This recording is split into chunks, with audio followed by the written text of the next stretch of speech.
जन तहलका देख रहे सभी दर्शकों को MS निर्मल का नमस्कार। दर्शकों, अभी विधानसभा का जो सत्र है वो शुरू होने वाला है और विधानसभा के सत्र में हर विधायक अपने क्षेत्र की जनता की हकों की आवाज उठाता है।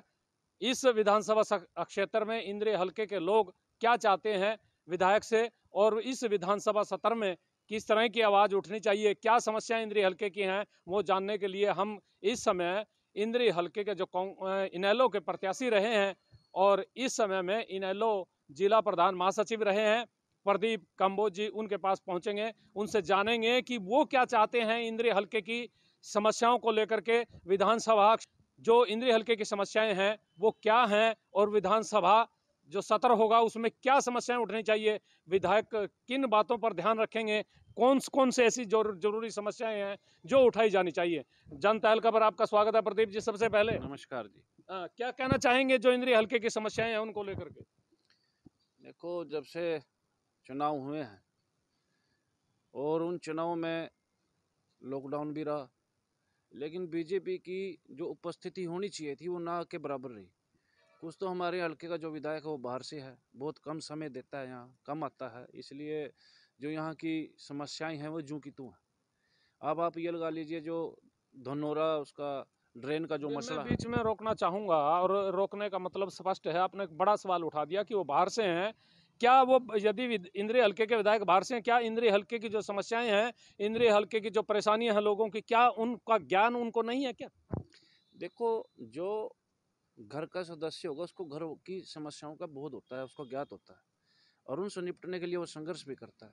लेकिन बाहरी व्यक्ति को जब आप अपने हलके को में चुनोगे तो उसको उसमें इतनी दिलचस्पी नहीं होती। वो सिर्फ अपना 5 साल का एक कार्यकाल, एक वो मज़े लेके चला जाता है और उस भविष्य में फिर वो लोगों के बीच में आता भी नहीं है। लेकिन जो यहाँ का लोकल होगा, वो यहाँ पर वो जब विधायक बनेगा, विधायक बनने के बाद भी और जब उसका कार्यकाल पूरा होगा उसके बाद भी वो लोगों के बीच में रहेगा और अपने कार्यशैली के का जो उसकी जो कार्यशैली होगी उसी से उसका नाम होता है और नाम वही करेगा जो इस हल्के का होगा। तो जो समस्याओं की हम बात कर रहे हैं, इस समय विधानसभा सत्र 20 से शुरू हो रहा है और सभी जो विधायक हैं वो 30 तैयारी में लगे हैं कि वो क्या क्या अपने क्षेत्र की समस्याएं उठाएं। आप क्या मानते हैं कि इंद्रिय हलके में क्या क्या प्रमुख समस्याएं हैं जो विधानसभा में उठाई जानी चाहिए। देखो, समस्याएं बहुत गंभीर हैं। एक तो धनौरा ड्रेन है। पीछे बीजेपी के जो विधायक थे, मंत्री जी थे, कर्णदेव कम्बोज जी, उनके कार्यकाल में भी ये मुद्दा हमने जोरों से उठाया था और आपके माध्यम से प्रेस कॉन्फ्रेंस भी हुई थी बजाज पैलेस में, उसमें भी हमने ये मुद्दा बड़े जोरों से उठाया था कि जो ड्रेन का उसमें फैक्ट्रियों का पानी आता है, जमुनानगर वाली, चाहे मिल है चाहे वो पेपर मिल है, तो उससे क्या होता है, जो हमारे यहाँ धनौरा जो ड्रेन है उससे कई गाँवों से होता हुआ गंदा पानी यहाँ से निकलता है और उससे क्या होता है, जो इसके आसपास जो गांव हैं उनमें स्किन प्रॉब्लम, कैंसर की बीमारियां, इस तरह से गंभीर बीमारियां उनको झेलनी पड़ रही हैं। तो हमने पहले भी इस चीज़ का बड़ा गंभीरता से मुद्दा उठाया था कि ये बीजेपी की सरकार है और बीजेपी के विधायक हैं, मंत्री हैं, भाई इस समस्या को दूर किया जाए, लेकिन अब तक उस समस्या पर इन्होंने गौर नहीं किया। दूसरी बात है यहाँ पर, जैसे जब से बीजेपी की अब सरकार ये जो समस्या है ना, ये समस्या मैं आप दर्शकों को ये भी बताना चाहूंगा कि बहुत लंबी समय से चली आ रही है। पहले जो विधायक रहे हैं यहाँ और मंत्री रहे हैं सरकार में, कर्णदेव कम्बोज, उनके सामने भी ये मांग रखी गई थी, लोगों ने यहाँ धरने भी किए थे, प्रदर्शन भी किए थे और यहाँ के जो सांसद रहे हैं पहले वो तक उन तक भी आवाज उठाई गई थी, लेकिन आज तक भी इस समस्या का समाधान नहीं हुआ। आप लोग इस समस्या को कितना बड़ा और गंभीर मान रहे हैं। देखो, जब सबसे पहले तो इंसान का स्वास्थ्य सबसे बड़ी चीज़ है। जब लोगों का स्वास्थ्य ठीक होगा, रोग मुक्त होंगे, तभी अगली बात चलती है। जिस गांव से ये ड्रेन होके जाती है, गंदा पानी इनमें जाता है, उन लोगों का इतना बुरा हाल है, उनके स्किन में इतनी इतनी प्रॉब्लम है, कहीं दाने होते हैं, कहीं खारिश होती है, कहीं कैंसर से पीड़ित हैं। सबसे बड़ा मुद्दा है ताकि ये ड्रेन का जो इसका जल्दी से जल्दी कुछ ना कुछ समाधान निकले ताकि में लोग ठीक रहें। और ये बात हमने पीछे भी उठाई थी और आगे भी उठा रहे हैं। भाई ये सबसे ये जनहित के लिए काम है, ना कि किसी और के लिए, लेकिन ये होना चाहिए। यहाँ पर कई सालों से ऐसे ही चल रहा है। और दूसरी बात ये है, अब बीजेपी की सरकार को 2.25 साल हो चुके हैं। लॉकडाउन रहा, लॉकडाउन में इनकी कोई भूमिका नहीं रही, चाहे वो गरीब आदमियों की मदद की बात थी, चाहे कुछ भी था, इनके अब जैसे साल से ऊपर हो चुका है, इलेक्शन नहीं हो रहे, पंचायत के जो इलेक्शन होने चाहिए थे वो नहीं हो पा रहे। सारे और स्टेटों के इन्होंने इलेक्शन करवाए, कहीं कहीं चरणों में करवाए, लेकिन पंचायत के इलेक्शन नहीं करवा रहे। जिससे क्या होता है, किसी को अपना डॉक्यूमेंट साइन कराना होता है, वो दर दर भटक रहा है, किससे साइन करे, सरपंच पे पावर नहीं है। और विकास कार्य हैं, छोटे छोटे काम हैं, उनके लिए भी आदमी को दर दर भटकना पड़ रहा है। और कई ऐसे विकास के कार्य रुके पड़े हैं, ये तभी संभव होगा जब सरपंच जो जनप्रतिनिधि बीच में आएंगे वो काम करवाएंगे। और दूसरी बात, जैसे विकास कार्यों की बात थी, अब जब से ये सरकार बनी है, मतलब कि कई सड़कें हैं, खड्डे पड़ चुके हैं। अपनी इंद्री में देख लो, इतने इतने खड्डे पड़े हैं जिसमें एक्सीडेंट होके कहीं मर भी चुके हैं हमारे यहाँ से। ये भी इसी सड़क पे एक नया लड़का जो हमारे यहाँ गांव के नज़दीक इंद्री से था, एक्सीडेंट में वो गुजर चुका था। नया लड़का था, अनमैरिड लड़का था। तो इन्होंने क्या करा है, मतलब ये सड़कें तो बना दी, कहीं पर खड्डा है, डाउन है, वो जब चलते हैं सड़कों पे वो नज़र नहीं आते, एकदम अचानक बैलेंस ख़राब हो जाता है, कार पलट जाती है, मोटरसाइकिल वाला गिर जाता है। और ये तो कम से कम इस समय में इन्होंने तो टुप्पियाँ भी नहीं लगाई सड़कों पे। चलो नहीं तो बनाने की दूर की बात है, कम से कम उनकी रिपेयर ही करा दो। मंडी वाली सड़क का इतना बुरा हाल है, बीच बीच में ऐसे उठे हुए हैं जैसे किसी ने दरगाह बना रखी हो। उस पर तो बड़े बड़े बड़े ट्रक भी नहीं चढ़ सकते, मोटरसाइकिल वाला, कार वाला, छोटी कार वाला, उन पे वो वहाँ पर अपनी गाड़ियाँ तोड़वाता है, मोटरसाइकिल वाला मोटरसाइकिल तोड़वाता है, कोई चोटें खा रहा है, कोई कुछ खा रहा है, मतलब कि उस तरफ किसी का कोई ध्यान नहीं है। ऐसे कई ऐसे काम हैं जो विकास, जो छोटे छोटे काम हैं, जो विधायक के लिए कोई बड़ी बात नहीं इनको करवाना। अपनी ये जो पुलिया है, ये जो मटक माजरी और इंद्री की जो पुलिया है, इस पे आप देख लो कितने गहरे गहरे खड्डे हैं। काम तो कुछ नहीं है वो, लेकिन किसी की उसकी तरफ ध्यान ही नहीं है। ध्यान क्यों नहीं है? क्योंकि विधायक बाहर का है, यहाँ समय नहीं देता। यहाँ छोटी छोटी जो चीज़ें हैं, कम से कम उनको उसका निकलना भी होता होगा, वो तुरंत फ़ोन करके कह भी सकता है भी इसको रिपेयर की जाए। उसके लिए तो कोई टेंडर करने की भी व्यवस्था नहीं होती, वो तो एक जर्नल काम है जो एक्शन द्वारा भी किया जा सकते हैं। विधायक का एक सिर्फ फ़ोन करना ही होता है, भी हाँ चलिए ये काम है, अभी ये करा दो। इससे अभी पीछे भी कल ही की बात है, मोटरसाइकिल वाले को कार वाला उड़ा के ले गया वहाँ से। बीच में रोकना चाहेंगे, दो तीन मसले और भी हैं, जैसे बेरोजगारी का बहुत बड़ा मसला है इस क्षेत्र के लिए, क्योंकि लंबा क्षेत्र से पिछड़ा क्षेत्र के रूप में घोषित रहा है ये, लेकिन जो लोगों की आकांक्षाएं थी, लोगों की उम्मीदें थी, उन पर खरी शायद सरकार नहीं उतर पाई, इसीलिए लोगों में बड़ी संख्या में बेरोजगारी को लेकर के हाहाकार मचा हुआ है। लोग रोजगार की तलाश में सत्तासीन नेताओं के पास भटक रहे हैं, अधिकारियों के पास जा करके अपने गुहारें लगा रहे हैं, लेकिन उनको रोजगार जो वो मांग रहे हैं नहीं मिल रहा। आप इस मामले में क्या कहना चाहते हैं? वो उठना चाहिए मुद्दा, या यहाँ कोई बड़ा उद्योग लगना चाहिए, या कोई और इस तरह के इंतजाम होना चाहिए ताकि लोगों की जो उम्मीदें हैं वो उन पर खरे उतर पाए सरकार? देखो, चाहे बीजेपी केंद्र में सरकार बनी हो, चाहे राज्य में सरकार बनी हो, इन्होंने चुनाव से पहले बड़े बड़े वादे किए थे। केंद्र सरकार ने तो यह तक कहा था कि 2 करोड़ रोजगार प्रति वर्ष युवाओं को देने का काम करेंगे। और प्रदेश सरकार ने भी कहा था भाई 1 लाख रोजगार प्रति वर्ष देने का काम करेंगे। और ये जनता जानती है, हरियाणा का युवा जानता है, और वे पक्ष दल विपक्ष दल सभी जानते हैं। इन्होंने तो रोजगार के अवसर ही खत्म कर दिए। रोजगार के अवसर खत्म हो चुके हैं। सरकारी जितने भी एजेंसियां हैं उनको प्राइवेट करने का उन्होंने काम किया है। अब ये क्या करते हैं, ये डीसी रेट की नौकरी निकालते हैं। डीसी रेट की नौकरी निकाल कर उनको 5-6 महीने के लिए लगाया जाता है, और उनके परिवारों से राजनीति अपना उल्लू सीधा करने का ये काम करते हैं। साल 6 महीनेदारी में डीसी जॉब पे रहते हैं, और उनके परिवार उनके पार्टी के लिए काम करते हैं। जब वो काम करना बंद कर देते हैं तो उसकी जगह दूसरा लड़का लगा देते हैं। ये सिर्फ डीसी रेट तक इन्होंने, एक आज का जो हमारा हरियाणा का युवा है वहाँ तक मैं सीमित कर थोड़ी सी जानकारी और दुरुस्त कर दूं, डीसी रेट की जो नौकरियां हैं वो बहुत कम रह गई हैं, अब सिर्फ ठेकेदारी पे नौकरियां चल रही हैं, और उनमें भी हमें कई ऐसी सूचनाएं मिली कि उनसे भी नौकरी लगाने के लिए पैसे मांगते हैं, और जब वो पैसे देते हैं तो कुछ दिन के लिए वो रखते हैं, जो आज जैसे आप बात कर रहे हैं, बाद में हटा देते हैं। आप लोगों के पास लोग आते हैं, कुछ इस तरह की शिकायतें आई हैं, सूचनाएं आई हैं, क्या कहना चाहिए? बिल्कुल है जी। ये जो ना ठेकेदारी वाला सिस्टम किया, ये तो एक ऐसा कर दिया, लगे किसी बच्चे के पास काबिलियत हो ना हो, जेब में पैसे चाहिए और वो ठेकेदारी सिस्टम से अपनी नौकरी पा सकता है। और उसकी जब तो तनख्वाह होता है उसमें से भी कमीशन उसको जाता है। जब ठेकेदारी से पूछते हैं, हमने भी बात करी, भैया तुम्हें ऐसे करप्शन क्यों बिठा रखा है, कहता है हमें ऊपर भी देने होते हैं, लेकिन एक चेन सिस्टम बना रखा है। अपने चाहने वालों। सरकार तो कह रही है कि बड़ा ईमानदारी से काम हो रहा, कोई भ्रष्टाचार नहीं है, भ्रष्टाचार रहित काम हो रहा है। आप कह रहे ये इस तरह के हालात हैं। नहीं नहीं, उनके मुंह की बातें हैं। सभी मान बातें मतलब नहीं, उनकी मुंह की बातें हैं सिर्फ, ये तो जनता में एक भ्रम फैलाने के लिए बोलते हैं। एक्चुअल में जो ग्राउंड लेवल पे बात है, जो ठेकेदार वो ऊपर पैसे देके ठेकेदार बनता है इस काम के लिए, और वो ठेकेदार क्या करता है,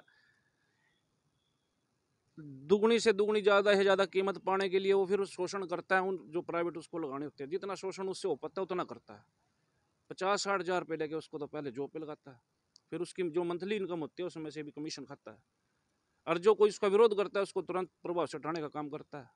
मतलब कि एक बच्चा कोई साल के लिए अगर ठेकेदारी सिस्टम से लगता है, उसकी 15,000 रुपये तनख्वाह है, उसकी आधी तनख्वाह तो पहले वो रिश्वत के तौर पे देता है, फिर उसमें से वो जो तीसरा हिस्सा बचता है वो कमीशन के तौर पे चला जाता है, और फिर उसको आना जाना पेट्रोल इतना महंगा हो चुका है उसको तो बचता कुछ नहीं अब।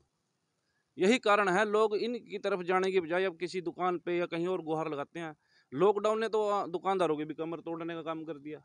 तो बेरोजगारी इतनी है, हद से ज़्यादा है, और ऊपर से महंगाई इस सरकार में कई गुना महंगाई बढ़ चुकी है। कई गुना महंगाई बढ़ चुकी है। हम बात कर रहे थे बेरोजगारी की, और बेरोजगारी का जो मसला है वो चल रहा है। एक नौजवान हमारे बीच जुड़ चुके हैं, रविंदर जी, इनसे जानेंगे ये जो बेरोजगारी का मसला है और रोजगार ना मिलने से जो युवा हैं वो क्या सोच रहे हैं। आप लोग युवा हैं। सबसे पहले तो जनता हल्का के दर्शकों और आपका बहुत बहुत मैं धन्यवाद करना चाहूँगा कि आप समय समय पे इंद्रिकी से जुड़े हल्के के मुद्दे उठाते रहते हो, और बहुत अच्छे मुद्दे उठाए हैं प्रदीप जी ने, जो पूर्व प्रत्याशी भी रह चुके हैं और अभी भी उनका हल्के के अंदर सक्रियता बनी हुई है। जो कि एक एमएलए का कार्य होता है, वो एमएलए नहीं कार्य कर रहा है उस हिसाब से। तो बेरोजगारी की आप बात कर रहे हो, बेरोजगारी का मुद्दा तो इतना गंभीर मुद्दा आज के समय में बना हुआ है कि लोग, बच्चे बेरोजगार होने की वजह से नशे की लत पकड़ पकड़ चुके हैं, और नशे में उन्होंने अपने परिवारों को बिल्कुल ख़त्म कर दिया है। और ये बहुत गंभीर समस्या है। भाई साहब अभी बात कर रहे थे 2 करोड़ नौकरियों की, तो 2 करोड़ नौकरियाँ तो बहुत दूर की बात। मुझे तो पिछले कुछ समय से ये दिख रहा है कि ये फार्म भरवाते हैं, फार्म भरवा भरवा के फिर पेपर लीक हो जाते हैं, बच्चे बसों में धक्के खाते हैं। अभी लास्ट में, अभी रिसेंटली देखा हमने उसकी पुलिस की भर्ती में कि कितना बड़ा ये एक बहुत बड़ा ब्लंडर हुआ है कि बच्चे एग्ज़ाम दिया बच्चों ने, लेकिन एग्ज़ाम देने के बावजूद उन लोगों को पता लगा कि ये पेपर ही लीक हो चुका है। तो बहुत ही गंभीर समस्या आपने उठाई है, बेरोजगारी की बहुत बड़ी समस्या है। हम देख रहे हैं लगातार, आपके माध्यम से आप उठाते रहते हैं ये आवाज़, तो समस्या तो बहुत बड़ी समस्या है। मैं जो सवाल कर रहा था, विधानसभा सत्र है और विधानसभा सत्र में क्या विधायक को किस तरह का मुद्दा ये उठाना चाहिए ताकि युवाओं के जो रोजगार की दिशा में कोई कदम हो सके। यही जैसे रेगुलर जो पेपर होते हैं ये लीक होने बंद होए, और जो इन्होंने वादे किए हैं, जो वादे करके वो सत्ता में आए हैं, उनको पूरा करें और कारखाने लगाए जाएं, और सरकारी जो रोजगार, जो सरकारी डिपार्टमेंट वो बंद कर रहे हैं उसको बंद ना करके रूटीन में भर्ती करें। रूटीन में भर्ती करें। हम प्रदीप जी के पास दोबारा से आपको ले चलेंगे, जानेंगे कि मुद्दे तो इन्होंने उठा दिए, लेकिन विधायक किस तरह से जो इंद्रिय हल्के की समस्याएं हैं, इंद्रिय हल्के के जो लोगों की परेशानियां हैं, उनको दूर कराने के लिए कौन कौन से मुद्दे प्राथमिकता के आधार पर विधानसभा में उठाए। प्राथमिकता का देखो, विकास की सबसे पहले तो जो जनता है ये चाहती है अभी विकास हो। विकास मतलब कि इस सरकार में तो जैसे अब पीछे चुनाव हुए हैं, उसके बाद विकास को तो कोई गति मिली नहीं, और समस्या कई ऐसी हैं जो शुरू से चली आ रही है इनके टाइम से, उस पर कोई इनकी दृष्टि नहीं है। और सबसे बड़ा जो इंद्रिय हल्के को हर जाना भरना पड़ रहा है बाहरी प्रत्याशी के कारण, उससे उसके पास लोग वो समय नहीं दे पाता, लोग उससे को जानते नहीं है, कह नहीं पाते। एक जो दूरी आपस में बनी है ना, तो वो दूरी इतनी बनी हुई है, मतलब कि कहीं जैसे हम गांव में भी जाते हैं करते कहते विधायक तो बनने के बाद आज तक हमारे गांव में भी नहीं आया। जब वो कहीं जाएगा ही नहीं, किसी से मिलेगा नहीं, तो समस्या उसको कैसे पता चलेगी। हर गांव की अपनी अपनी समस्या है। एक जैसे हल्के लेवल की कैसे समस्या थी जो आपको मैंने बताई थी, धनौरा जो ड्रेन का गंदा पानी है वो सबसे बड़ी गंभीर समस्या है। समस्याएं तो बहुत हैं, रोजगार की भी समस्या है, जो चुनाव होने चाहिए थे जिससे विकास के, जैसे गाँव का विकास है, अभी जैसे बरसात हुई है, जैसे उसमें कई गाँव में पानी भर चुका है, कईयों में कहीं समस्या हो जाती है इन दिनों आगे। पंचायत के चुनाव की बात करें। हाँ, तो उस पंचायत के अगर चुनाव होते तो दुरुस्त होते कार्य, अब ऐसे ही पड़े हुए हैं। मतलब कि सरकार नाम की कोई चीज़ ऐसा है, ऐसा महसूस लोगों को हो नहीं रहा भी सरकार नाम की कोई चीज़ है। प्रशासन की जो प्रशासन अधिकारी हैं उनकी मनमानी इतनी है, अभी उनके ऊपर कोई दबाव नहीं है। अच्छा जी, महंगाई इतनी बढ़ चुकी है जिसका कोई अंत नहीं है। जैसे पहले ड्राइविंग लाइसेंस 500-700 रुपये में बन जाता, तब 10-10 हज़ार में ड्राइविंग लाइसेंस बनता है। 350 का जो गैस सिलेंडर था वो 850 का है। पेट्रोल डीजल के दाम देख लो, 100 रुपये के आसपास पहुंच चुका है। मतलब इतनी महंगाई जो बढ़ गई, मतलब कि जो मध्यवर्ती परिवार थे, जो गरीब तबका था, मतलब कि उनको लिए तो अपने घर की रसोई चलाना भी बड़ी मुश्किल का काम है। बाकी तो दूर की बात है, स्वास्थ्य और शिक्षा, ये तो बड़ी दूर की चीज़ें चली गई अब। धन्यवाद जनता काका। जनता का हमारे इंद्री हल्के की करनाल जिले की जो भी छोटी मोटी समस्याएं हैं सारी रखा, इसलिए आपका बहुत बहुत धन्यवाद। देखिए, किसान की तो समस्याएं हैं। आज किसान 8 महीने हो गए, 9वां महीना चढ़ गया, दिल्ली बॉर्डर पर बैठा, लेकिन ये सरकार सुनने वाली नहीं। हम तो अपने इंद्री के विधायक से भी और अपने मुख्यमंत्री जी से भी प्रार्थना करा कि हमारी सेंटर में जाएगा, अपने सारे मंत्रियों ने लेकर गिलो जाओ और हमारी वकालत करो वहाँ भी मेरे किसान की क्या गलती है जो ये सड़क पर बैठा रखे। खत्म ना, इनकी बात सुनो। बात क्यों नहीं सुनी जा रही? बात सरकार नहीं सुनेगी तो कौन सुनेगा? इन्होंने ये विधानसभा में क्वेश्चन उठाना चाहिए, मुख्यमंत्री जी को कहना चाहिए भाई मेरे हल्के के किसान भी दुखी हो रहे हैं और सारे के सारे दिल्ली जाओगे तो प्रभाव पड़ेगा। पंजाब वालों ने कानून बना दिया, ये भी बनाओ ऐसा कानून, बनवाओ क्या सीएम पे थे। इन्होंने अपने किसान की जरूरत नहीं है क्या? आगे भी तो राजनीति में जाना है। आज इनके साथ इतना लोगों ने इतना बर्ताव कर रखा है कि गाँव में नहीं घुसने दे रहे। आगे क्या हालत होगी? आगे इलेक्शन आने वाला है, तो इन्होंने किसानों की अपनी सोचनी चाहिए। देखिए, विपक्ष भी जो है ड्रामाबाजी कर रहा है। विपक्ष को खुल कर आना चाहिए किसानों के साथ और उन्होंने हमारे मुद्दे उठाने चाहिए। और उन अभी जैसे किसान आज सड़क पर बैठे, उन्होंने भी धरने प्रदर्शन करने चाहिए ताकि किसान को ऐसा लगा कि विपक्ष मेरी बात ठहरा। जैसे एमएसपी की बात है, भी एमएसपी पर गारंटी होगी। अगर विपक्ष खुल कर कहे भाई कल हमारी सरकार आओगी तो हम देंगे, तो किसान ने एक आशा बंधा विपक्ष हमारी बात ठहरा। लेकिन विपक्ष भी गोल मोड़ करके बात कर रहा है। अब की बार जो संसद चले दिल्ली में, तो वहाँ विपक्ष अड़ा, ये बात पूरे विश्व में गई। किसानों ने अपना एक अलग से किसान संसद लगाया, वो भी पूरे विश्व में आपकी मीडिया के माध्यम से गई। तो ऐसे विपक्ष ना किसानों के साथ कंधे से कंधा मिलाकर चलना चाहिए, उनसे भी हमारा निवेदन है। दूसरी बात, यहाँ इंद्री हल्के में एक प्राइवेट मिल है, करनाल में करनाल ही एक ऐसा जिला है पूरे सूबा हरियाणा में जिसमें 3 शुगर मिलना है, नहीं तो एक सोनीपत में 2 हैं, बाकी में एक भी नहीं है कई जिलों में, यह एक है। 14 शुगर मिलना सारी है हरियाणा में। लेकिन ये जो शुगर मिल हरियाणा में पिकाडली इंद्री में पड़ती है, ये आज तक कभी भी दूसरी शुगर मिलों के साथ नहीं चली, हमेशा लेट चला। उससे किसानों की गेहूं की बिजाई प्रभावित हुआ। किसानों की लेबर आई बैठी रह रही है, अपना तैयारी नहीं कर दे, मिल नहीं चला दे। तो सभी दूसरे मिलों की कोऑपरेटिव मिलों के साथ हमारा मिल भी चलना चाहिए। ऐसी फिर ये पेमेंट लेट करा, दूसरे मिलों की पेमेंट हो जा, इसकी लेट लटक दी रहा है। उसके लिए किसानों ने फिर आंदोलन करने पड़ा, सड़कों बैठना पड़ा। आज भी हरियाणा में नारायणगढ़ शुगर मिल और एक पिकाडली शुगर मिल की भी थोड़ी रह रही।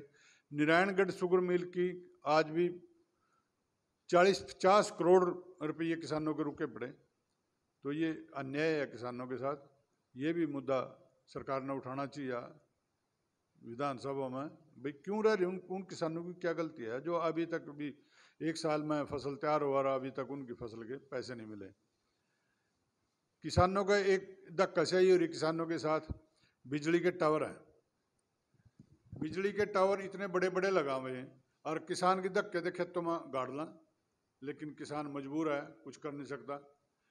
अभी ऐसी ही समस्या एक इंद्री के ब्लॉक में जो डिस्ट्रिल लग रही यहाँ बुरज चंद्रों में, वो अपनी बिजली बनाओगा और सरकार को बेचेगा। जो गड़ी बीरबल पावर हाउस में वहाँ लाइन आएगी, वो टावर गाड़न लग रहे अपने, लेकिन किसानों ने वो गाड़न नहीं दिए। ये मुद्दा लेकर कई बार प्रशासन और किसान आमने सामने हो लिया। इस बात को लेकर पंचकुला मीटिंग भी ली। किसान क्यों नहीं गार्डन दे रहे हो? किसान ने बहुत समस्या है जी, उसके खेत में टावर कटेगा उसको कितना नुकसान है। एक तो जो बड़ी लाइन आओगी, बड़ी लाइन के नीचे ना तो वो पेड़ लगा सकता, बाग नहीं लगा सकता, पशु नहीं बांध सकता, और जहाँ टावर कटेगा वो जमीन वेस्ट जाओगी, वहाँ बो नहीं सकता, कंपेन उसके नज़दीक नहीं लग सकती। समस्या है किसान की। मैंने एक ही बात कही भी, अगर कोई गाड़ना चाहा गाड़ लो, लेकिन कम से कम उसको मुआवजा तो दिया जाए, उचित मुआवजा दे उसको। बिल्कुल ये किसानों की मांग आज से नहीं, काफ़ी लंबे समय से चल रही, लेकिन इसके लिए आज थोड़ी सरकार ने कोई पॉलिसी नहीं बनाई। सिर्फ एक बार भिवानी में एक प्राइवेट थी लाइन, वो उन्होंने दिया था 7.5 लाख रुपये टावर खर्चा अर्जा किसान को। फसल का तो दे देंगे, लेकिन जिस जगह पर लगा वो तो जगह वेस्ट होगी सारी उम्र के लिए। तो इसमें कम से कम 15 लाख रुपये टावर के लोग सरकार ना लाइन गाड़ने वाले ने देना चाहिए, ऐसी हमारी मांग है। और ये मुद्दा विधानसभा में उठाना चाहिए। ये भी सरासर किसानों के साथ अन्याय है कि जब भी बाढ़ आवा उनकी फसल तबाह हो जा, लेकिन उनको कोई भी मुआवजा नहीं देंगे, कह दे तो दरिया के बीच में है, इसका कोई ऐसा प्रावधान नहीं है। दूसरी बात, यहाँ अपना 15 जून से पहले किसी को भी धान नहीं लगाने देते। कम से कम जो बाढ़ रहित क्षेत्र है जमुना का, जो लंबी बेल्ट पड़ा करनाल के दौरा, जहाँ जहाँ भी बाढ़ आवा, दूर यमुनानगर से लेकर सोनीपत पलवल तक, तो इनको इतनी तो राहत दे भी आप जल्दी धान लगा लेना, जल्दी वह कट जा, ताकि उस बाढ़ से तो बच जा। और उस जितना बाढ़ में प्रभावित हुआ उनको मुआवजा देना चाहिए सरकार ना। ना तो सरकार मुआवजा देती, ना कंपनियां बीमा करा, ना बीमा वाले को कहीं पता लगता। किसान प्रभावित हुआ इससे बहुत ज़्यादा। नमस्कार निर्मल जी, पंकज जी और जनता हल्का के सभी दर्शकों को मेरा सादर प्रणाम। निर्मल जी के प्रश्नोत्तर के जवाब में मेरा एक सुझाव माननीय विधायक श्री रामकुमार कश्यप जी को यही रहेगा। वैसे तो हम व्यक्तिगत उनसे मिलते भी रहते हैं, देते ही रहते हैं समय समय पर। वो बड़े कर्मठ और बहुत उनका लगन रहती है, उनको हल्के की चिंता रहती है। उसमें जो मेरा निजी मत है, एक तो जो हमारे इंद्री शहर के अंदर जो वेस्ट मैनेजमेंट का जो प्लांट लगना चाहिए, जो आदरणीय मंत्री जी का भी एक सपना था, करणदेव जी का, क्योंकि वो जितना भी कचरा प्रबंधन के जो कार्य होना चाहिए उसके ऊपर कहीं ना कहीं उस तरफ ध्यान देना की आवश्यकता है। और एक बहुत बड़ा इंद्रिय क्षेत्र जो हमारा विधानसभा क्षेत्र है, और जैसे जैसे उपमंडल है, आबादी बढ़ रही है, तो जो मैं सुबह देखता हूँ कि इतना नगर पालिका के जो कर्मचारी हैं वो बड़ा इफ़ेक्टिव काम कर रहे हैं। और स्वच्छता के ऊपर जो प्रधानमंत्री जी का एक सोच थी, उसके स्वरूप में जो हमारी ज़मीन गुड़ा के अंदर पड़ी हुई है, जहाँ वो ओपन में उसको डालते हैं, अगर वहाँ का दृश्य हम लोग देखें तो बड़ा दुख होता है। क्योंकि पॉलीथीन हो चाहे वेस्ट हो, तो एक तो इस मुद्दे पे हमारा चिंतन होना चाहिए। दूसरा, जो पानी जो डबकोली कला की तरफ या उधर जो सारा जो इतना बड़ा इशू रहा है, जिससे स्किन डिजीज हुई हैं। दर्शकों में बीच में रोकना चाह रहा हूँ, आपको बताना चाहूँगा ये धनौरा स्केप का मामला है, जिसमें तकरीबन 31 से 32 गांव पड़ते हैं। धनौरा स्केप के आसपास जितने गांव हैं जहाँ जहरीला पानी है, गंदा पानी है, और वो ऐसा पानी है कि उसमें इंसान तो इंसान, जो पशु पक्षी हैं वो भी उस पानी से, गंदे पानी से, जहरीले पानी से प्रभावित हो रहे हैं। और करीब 15 वर्षों का जो ये मांग है लोगों की उस क्षेत्र के, कि ये जो गंदा पानी है, जहरीला पानी है, बंद होना चाहिए। क्योंकि बहुत सारे लोग, उनको काफ़ी गंभीर बीमारियां इस पानी की वजह से हो चुकी हैं, और यहाँ तक कि लोग कैंसर जैसी बीमारी से भी ग्रस्त हैं। बहुत सारे लोगों की मौतें भी हो चुकी हैं। ये मामला कई बार उठ चुका है, लेकिन इस मामले का अभी तक समाधान नहीं हो पाया है। ये जो बात चौहान साहब कर रहे हैं, मैंने दर्शकों को ये सारी जो बातें हैं ये बताने के लिए कही गई। मसला ये है जी, धनौरा स्केप में हमारे आदरणीय विधायक जी से विनम्र निवेदन ये भी रहेगा, वैसे व्यक्तिगत रूप से हम करते रहते हैं, अब और भी एक बड़ी मज़ेदार बात है निर्मल जी कि हमारे एनजीटी के जो चेयरपर्सन हैं वो आदरणीय जो पहले लोकायुक्त थे हमारे प्रीतम पाल जी, वो भी इसी क्षेत्र से संबंध रखते हैं। तो और मजबूती मिलेगी, उसका कोई विकल्प चाहे ट्रीटमेंट प्लांट लगे या कुछ भी हो, क्योंकि वो बहुत बड़ी एक समस्या है क्षेत्र के लोगों की। दूसरा, जो हमारा स्थानीय बस स्टैंड है, नई डेवलपमेंट होने से उस बस स्टैंड की जो रूपरेखा है, उसका जो सिस्टम है वो थोड़ा सा डगमगा गया है। नया बस स्टैंड जहाँ भी वो हमारे मास्टर प्लान में है वो होना चाहिए। साथ में एक बहुत बड़ा जो हम लोग कर सकते हैं वो ये है कि आज रोजगार की बड़ी भारी समस्या है, बेरोजगारी की, और इस कोरोना काल ने तो और ज़्यादा बच्चों को इस तरफ धकेला है। तो हमारा जो मास्टर प्लान में जो हमारा इंडस्ट्रियल एरिया कटा हुआ है इंद्री के अंदर, और ये पिछले जो कार्यकाल था आदरणीय मंत्री जी से हम बैठ कर के इस पर चर्चा करते भी थे और वो प्रयासरत भी थे कि जैसे करनाल में HSIDC का कोई बना हुआ है, ऐसे हमारे यहाँ भी अगर एक लग जाए तो उसमें हमारा कोई IT का सेक्टर बन जाए, कोई हमारे फूड पार्क के ऊपर बहुत बड़ा ध्यान है, क्योंकि जहाँ एक तरफ हम किसानों की आय की दुगने की बात की तरफ सरकार प्रयासरत है और सभी हमारे विधायक गण MP गण लगे हुए भी हैं उस बात पे, तो उसमें जितना भी एक्सपोर्ट हो सकता है, जो फूड मेडिंग इंडस्ट्रीज लगेंगी, फूड पार्क का मतलब यही है कि उसमें एक हमारे यहाँ जो अपने बड़े गांव की तरफ एक है भी है, लेकिन वो प्राइवेट सेक्टर में है, तो वो एक निजी उसमें उन्होंने प्रयास कर रखा है, चाहे उसमें नूडल्स बनाने की बात हो आपके, चाहे सेब के स्टोरेज की बात हो।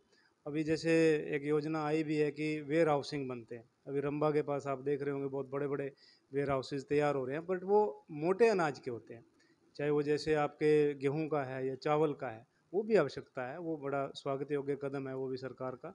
लेकिन साथ में जो हमारा जो फूड पार्क है, जैसे हमारे यहाँ सब्जी का बहुत बड़ा महत्व है, हमारे यहाँ बहुत ज़्यादा गाजर का उत्पादन होता है, बहुत ज़्यादा हमारे यहाँ आपके टमाटर का उत्पादन होता है, आपके यहाँ लहसुन की एक बहुत बड़ी बेल्ट है जो कि आपकी वर्ल्ड लेवल पे छा सकती है।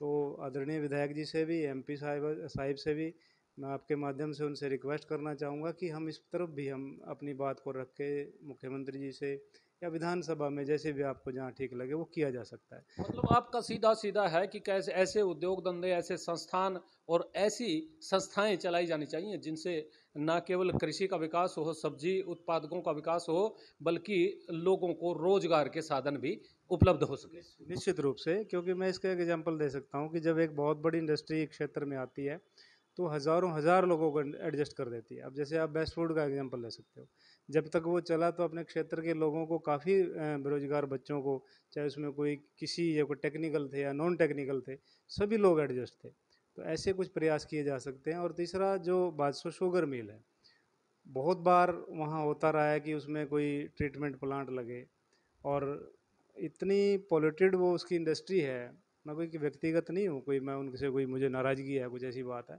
बट आखिर कब तक चलेगा? मतलब किसी को तो पहल करनी चाहिए। अगर हम 21वीं सदी में जाना चाह रहे हैं, अगले जो बच्चे हैं, जो नई जनरेशन है, वो पूछते हैं सवाल, वो वोट से उनसे राजनीति एक्टिव से मतलब नहीं है उनको। लेकिन बहुत बार हमें भी ये सामना करना पड़ता है, जब गाड़ी से जा रहे होते हैं तो हमारे ही बच्चे हमें कहते हैं, अब ये आप लोग इतना करते हो, क्या इस दिशा में कोई कार्य नहीं हो सकता? कब तक इस बदबू को हम लोग सहन करें? आसपास के गांव बहुत पीड़ित हैं। थर्डली, जो हमारे यहाँ विद्युत का जो जो इलेक्ट्रिसिटी का जो यहाँ पर लगा हुआ है, बहुत बड़ा एक सर्कुलेशन इलेक्ट्रिसिटी का जो प्रोजेक्ट है, आज तक पावर प्लांट जो डिस्ट्रीब्यूशन का जो प्लांट है, तो उसमें हमें ये गौर करनी चाहिए कि हमारे क्षेत्र के बच्चों को भी उसमें एडजस्ट किया जाए। तो जहाँ तक और एक आपका जो ध्यान मेरी बात आई, जो शिक्षा का क्षेत्र है, शिक्षा के क्षेत्र में हमें स्किल्ड यूनिवर्सिटी का कोई प्रयास करना चाहिए, क्योंकि जो आने वाला समय है हमारे पास स्किल्ड बच्चे नहीं हैं। और ये भारत सरकार की जो नई शिक्षा नीति बनी है, उस शिक्षा नीति के अंदर भी एक इस बात पर जोर रहेगा। एक तो ITI है वो बनी हुई है हमारे एरिया में, है सरकारी भी हैं, वो सफिशिएंट है, प्राइवेट भी हैं, एक बड़ा गाँव। इंद्री में नहीं है। चलो, इंद्री में प्रॉपर जगह की थोड़ी, क्योंकि सरकार के सामने ये चिंता का विषय रहता है कि किसान से ज़मीन लेना और उसका मूल्य तय करने में बड़ा समय लगता है।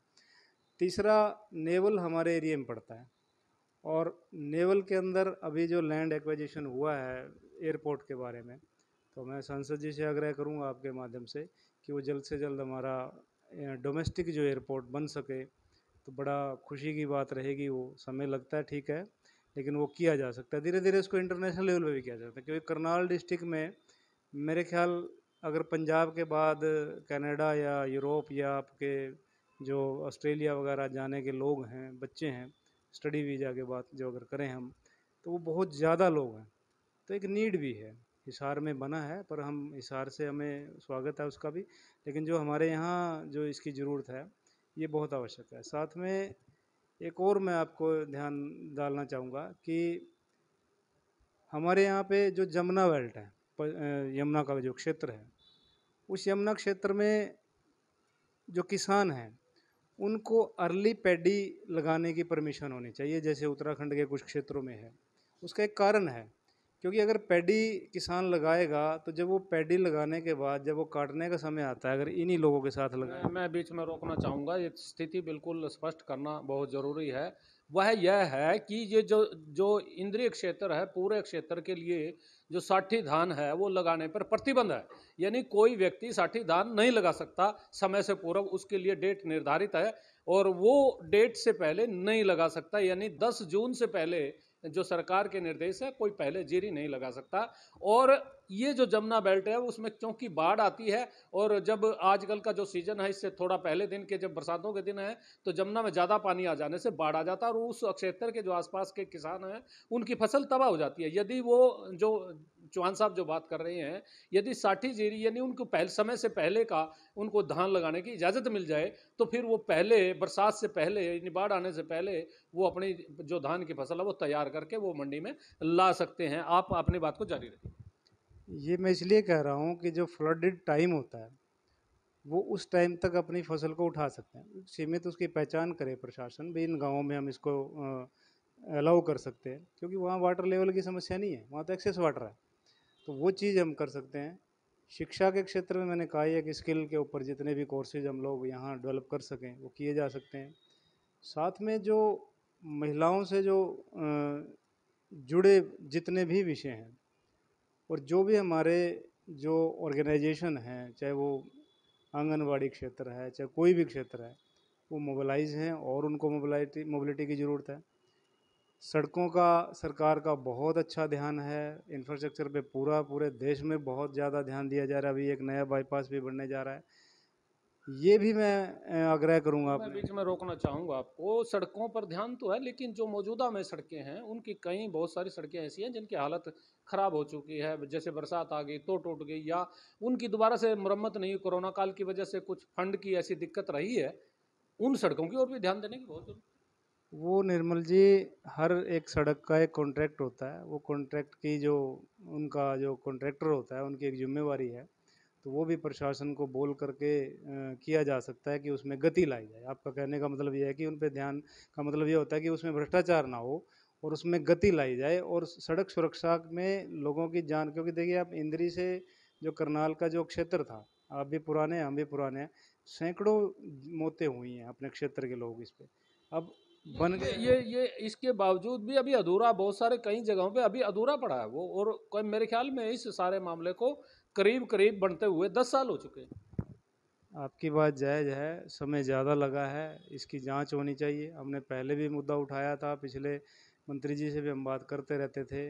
कोई कंस्ट्रक्शन कंपनी है वो बड़ी बहुत उसका ढीला सिस्टम रहा है, और एक और इसमें समस्या आ रही है कि आपने देखा होगा कि जो सड़क बनी है वो लगभग दुकान के दहलीज पे पहुंच गई, और बहुत से जो मैकेनिक हैं, कल ही मैंने देखा है कि कुछ गाड़ियां वो सड़क पे ही ठीक कर रहे हैं, तो वो सड़क तो बचती ही नहीं।